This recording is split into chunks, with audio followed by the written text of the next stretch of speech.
Welcome back to our channel. నేను మీ Kavya. So present film ఇండస్ట్రీలో సమ్మె 4వ రోజుకి జరిగింది. అసలుకి ఇండస్ట్రీలో పరిస్థితి ఏంటి? నిజంగానే సంక్షోభంలో ఉందా? అసలు హిట్ లేకుండా ఇండస్ట్రీ పరిస్థితి ఎట్లా ఉంది? అండ్ కార్మికుల సమ్మెకు కారణాలు ఏంటి? ఇట్లాంటి విషయాలనేవి కూడా తెలుసుకుంది. మీకు ప్రజెంట్ పరిచయం అవసరం లేదు సార్ గురించి. అండ్ ఇంకొక విషయం చెప్పాలంటే, గతంలో ఫిలిం ఇండస్ట్రీకి సంబంధించి కావచ్చు, ఛాంబర్కి సంబంధించిన ఎన్నో పదవులు అండ్ ఇట్లాంటి సమస్యలు వచ్చినప్పుడు కూడా దగ్గరుండి పరిష్కారం చేసిన పర్సన్. సో తమ్మారెడ్డి భరద్వాజ్ గారు ఒకసారి మాట్లాడతారు. సార్ నమస్తే. అసలు మీ గురించి ఇంకా పరిచయం చేయాల్సిన అవసరమే లేదు. సరే, ఎందుకు ఈ మధ్య కాలంలో కొంత సినిమాలకు దూరంగా ఉన్న పరిస్థితి కనిపిస్తుంది? అయిపోలేదమ్మా, వయసు అయిపోలేదు. చేసినంతకాలం చేసాం. ఇప్పుడు ప్రతిరోజు నేనే ఉండాలంటే ఎట్లా? కుర్రాళ్ళు వస్తారు, వాళ్ళు చేసుకుంటారు, సరిపోతుంది. మీకు మీరుగా అలా అనుకుంటున్నారు, కానీ ఇప్పుడు కూడా కొత్త వాళ్ళు కాకుండా పాత వాళ్ళే రాజ్యం ఏలాలి అని చాలా మంది ఒపీనియన్. అట్లాంటి సిచ్యువేషన్స్ దానికి నాకు ఇష్టం లేదు, నాకు ఇష్టం లేదు అనుకున్నాను. 10 ఏళ్ళు అయిపోయాను నేను దూరంగా వచ్చేసి. దూరంగా నా బతుకునే బతుకుతున్నాను. సో మీరు ఉన్నప్పుడు కూడా ఇండస్ట్రీలో చాలా సమస్యలు ఉండేవి. ప్రెసిడెంట్గా ఉన్నప్పుడు ఇండస్ట్రీలో కీలక పాత్ర మీరు పోషించినప్పుడు కూడా ఇలాంటి సమస్యని సామరస్యంగా పరిష్కరించే సిచ్యువేషన్స్ చూసాం మేము కూడా. కానీ ఇప్పుడు ఎందుకు ఒక వైరం, ఒక 2 వర్గాలుగా ఒకరిపైన ఒకరు మాట్లాడుకునే, విమర్శలు చేసుకునే పరిస్థితి ఇండస్ట్రీలో ఎందుకు కనిపిస్తుంది? అంటే ఫస్ట్ మీరు ఇందాక ఇంట్రడక్షన్లో చెప్పినట్టు ఇది సమ్మె కాదమ్మా. సమ్మె చేయట్లేదు ఎవరు. ఇక్కడ ఏంటంటే ప్రొడ్యూసర్కి కానీ వర్కర్కి కానీ తనకి పని చేసే హక్కు ఉంది. అట్లా సినిమా తీసే హక్కు ప్రొడ్యూసర్కి ఎట్లా ఉందో, కార్మికుడికి కూడా తనకు పని చేసుకునే హక్కు తనకు ఉంది. ఇష్టమైతే పని చేస్తాడు, ఇష్టం లేకపోతే పని చేయడు. ఇది కంటింజెంట్ లేబర్, మంత్లీ లేబర్ కాదు వీళ్ళు. మనం కూడా ప్రొడ్యూసర్ కూడా వాళ్ళని రెగ్యులర్గా హైర్ చేయరు, డైలీ లేబర్ కింద హైర్ చేస్తారు. సో వాళ్ళు స్ట్రైక్ చేస్తానికి సమస్య ఉంది. స్ట్రైక్ ఎందుకు చేస్తారు వీళ్ళు? మనకు అవసరమైన వాళ్ళని పెట్టుకుంటాం కదా, అందరూ సమిష్టిగా చేయలేరు కదా. చేసిన వాళ్ళకి ఏం లాభం ఉండదు.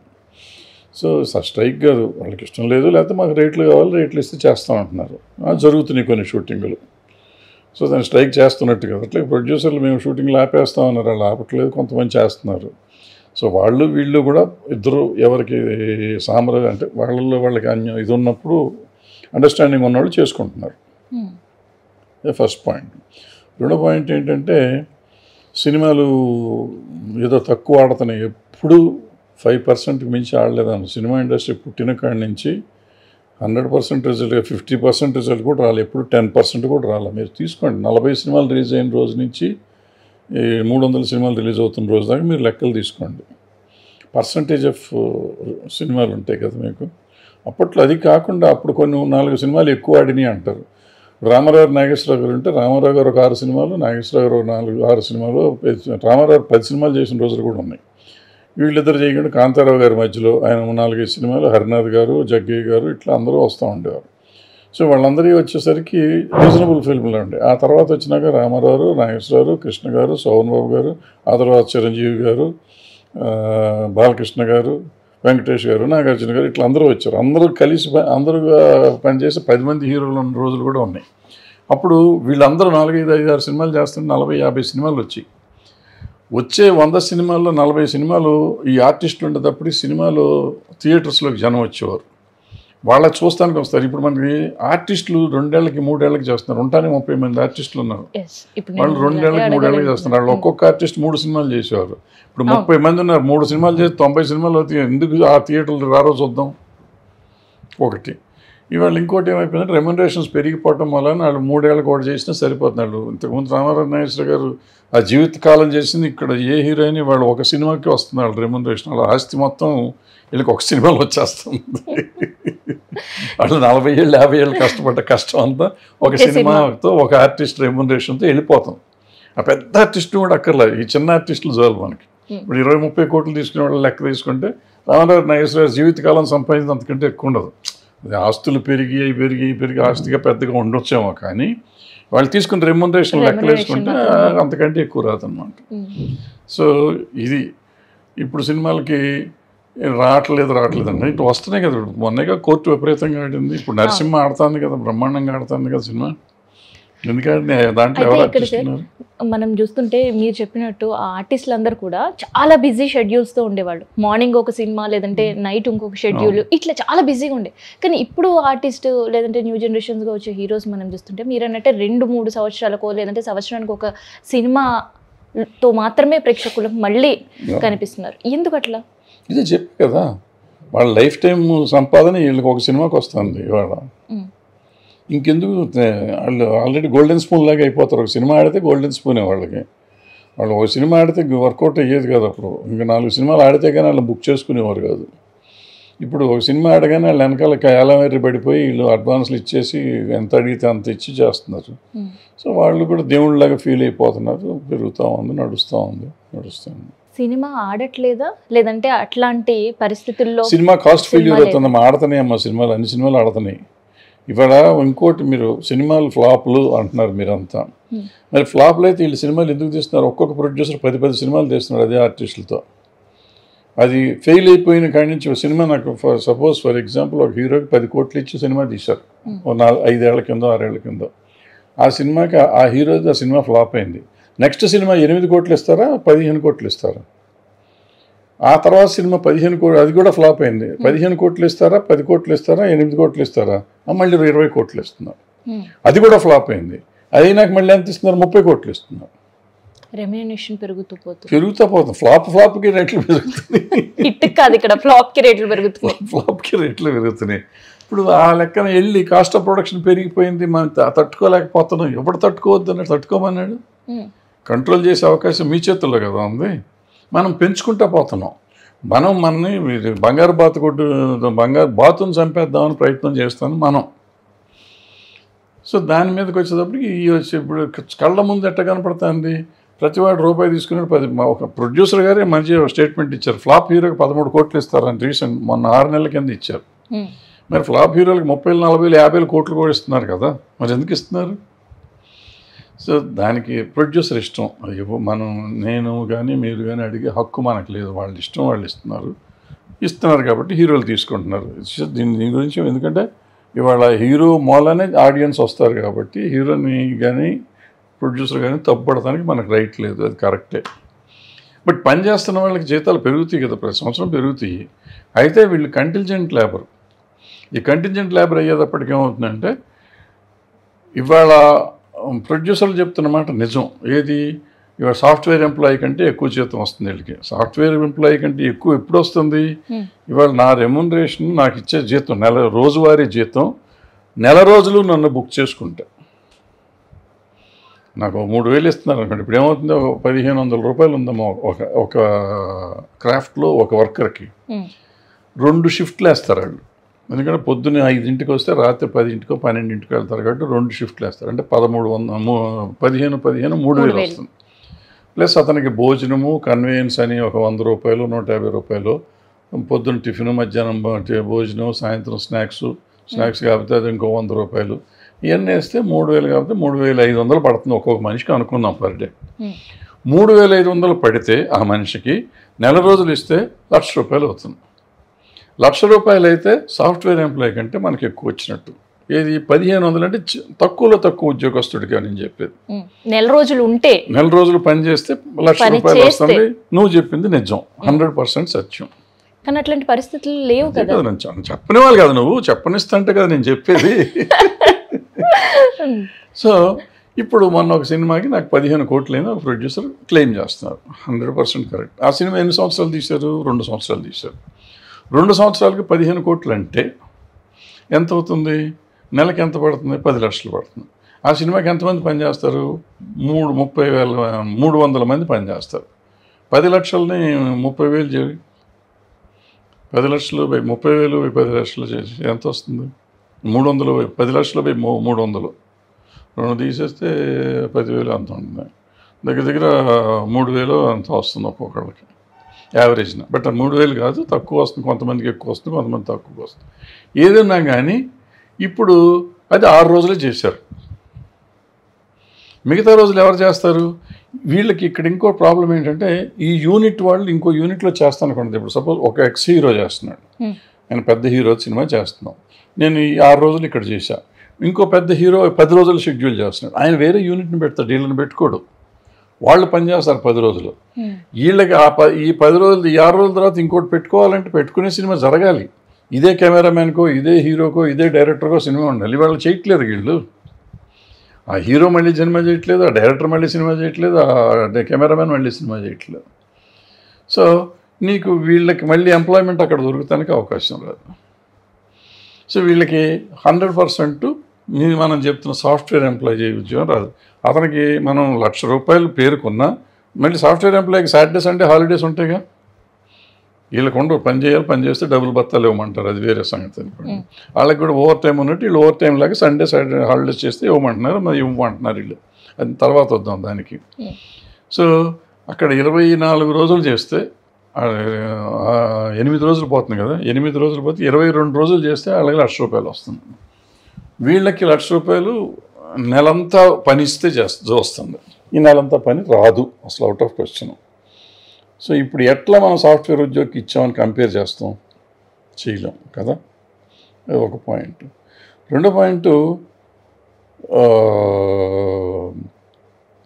మనం ఎందుకు ఇన్ని రోజులు సినిమాలు తీస్తున్నాం, మనకి ఎందుకు ఎంతమంది కావాలి, 300 మంది ఎందుకు పని చేయాల్సి వస్తుంది నా యూనిట్లో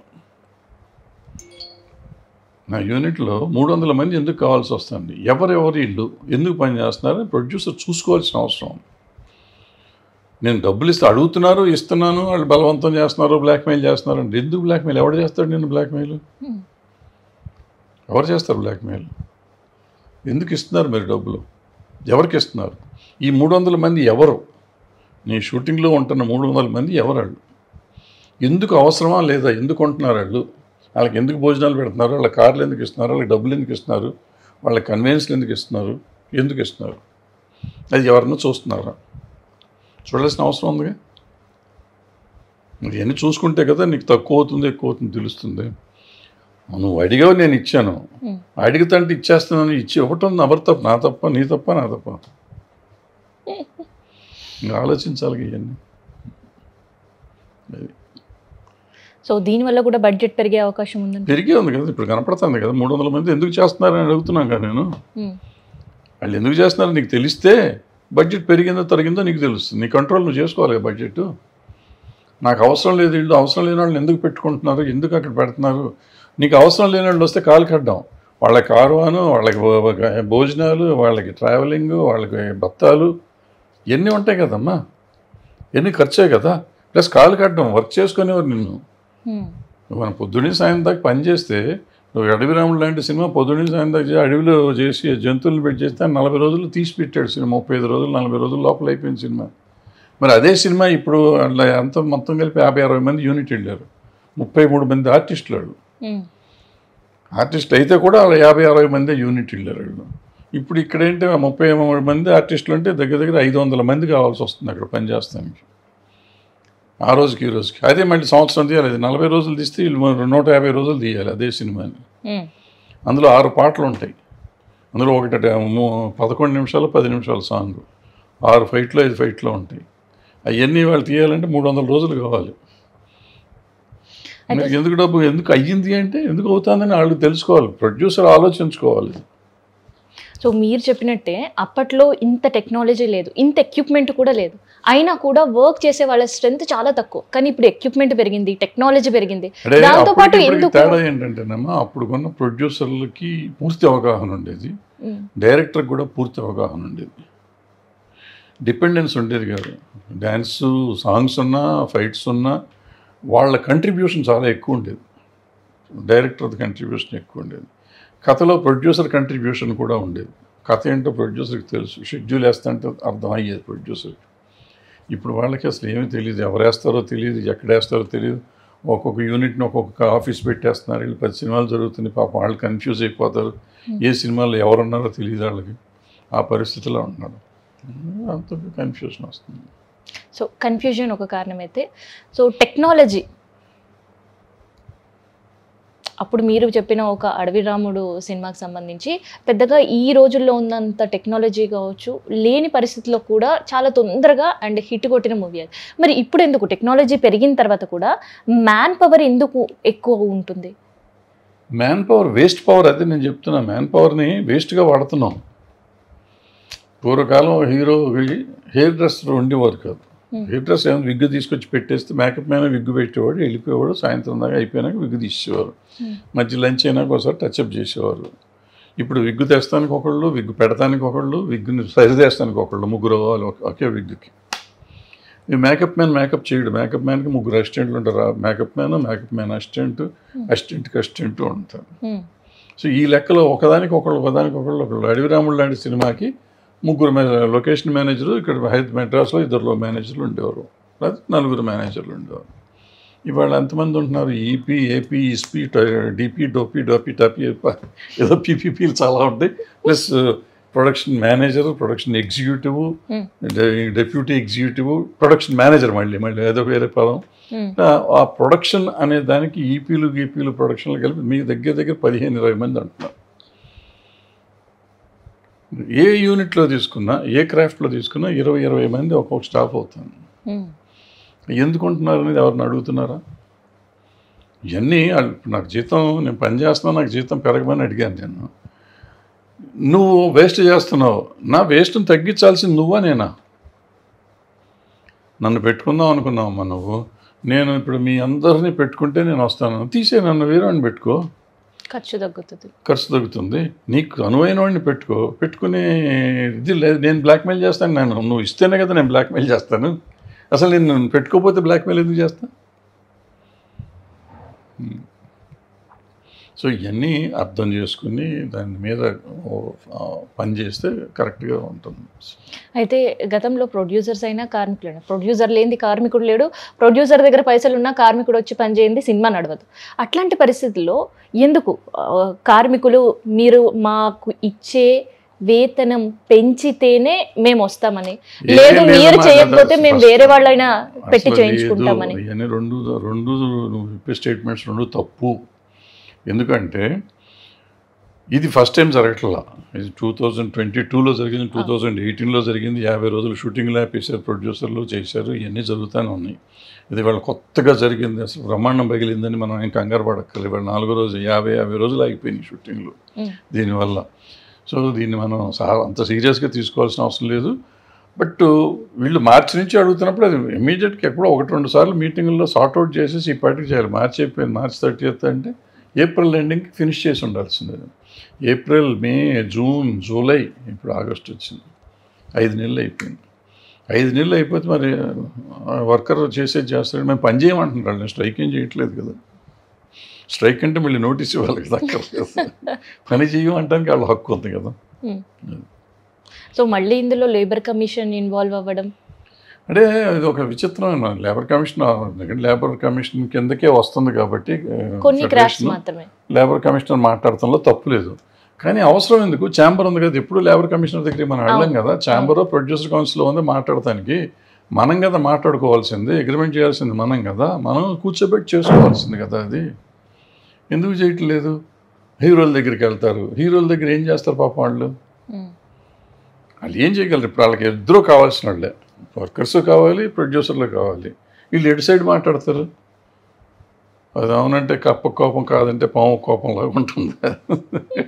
అయితే ఈ మధ్య కాలంలో వర్కర్స్తో మేము మాట్లాడినప్పుడు కూడా ఎక్కువగా వినిపిస్తున్న పేరు దాసరి గారు. సో ఇట్లాంటి సమస్యలు వచ్చినప్పుడు కూడా ఆయన సామరస్యంగా పరిష్కరించడానికి ఒక కీలక పాత్ర పోషించారని. సమస్య ఉంటే చేసేవారు, ఆయన ఇప్పుడు చాలాసార్లు చేశారు కదా, చేస్తారు. సమస్య ఉంటే చేస్తారు. సమస్య ఆయన ఉన్నప్పుడు కూడా జరిగినాయి కదా ఇవి. ఆయన ఉన్నప్పుడు జరగలేదా? అప్పుడు జరిగినాయి కదా, ఇప్పుడు జరిగినాయి, జరగకుండా ఎక్కడ ఉన్నాయి. అయితే ఇక్కడ ఇంకొకటి సార్, ఇప్పుడు నిజంగా ఏదైతే కార్మికులు డిమాండ్ చేస్తూ రిక్వెస్ట్ చేస్తూ 30% పెంచాలి అనేది, అది పాసిబుల్ అయ్యే పరిస్థితి? నాట్ పాసిబుల్ అమ్మా, జరగదు అది. 30% జరగదు. అడుగుతాం 100 రూపాయలు అడుగుతారమ్మా, తప్పే ఉంది. నువ్వు 5 రూపాయలు ఇవ్వు, కూర్చోబెట్టి మాట్లాడు, ముందు మాట్లాడాలి కదా.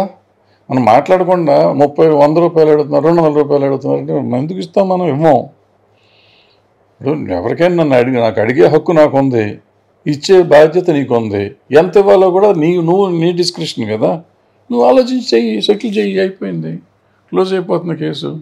అండ్ ఇక్కడ ఆర్టిస్టుల విషయంలో కూడా చాలా వరకు మన వాళ్ళని ఎంకరేజ్ చేయకుండా బయట వాళ్ళనే తీసుకొస్తున్నారు అనేది కూడా ఒకటి వినిపిస్తుంది. పాన్ ఇండియా కదమ్మా, ప్రపంచం అంతా ఉండాలి కదా మాకు. మరి వేరే ఆర్టిస్టులు కూడా చూడాలి కదా, వేరే వీళ్ళు కూడా చూడాలి కదా, వేరే రాష్ట్రాల వాళ్ళు చూడాలి కదా సినిమాని. అందుకని నాకు కావాల్సిన వాళ్ళని తెచ్చిపెట్టుకుంటూ ఉంటాను, అంతకంటే ఏం లేదు.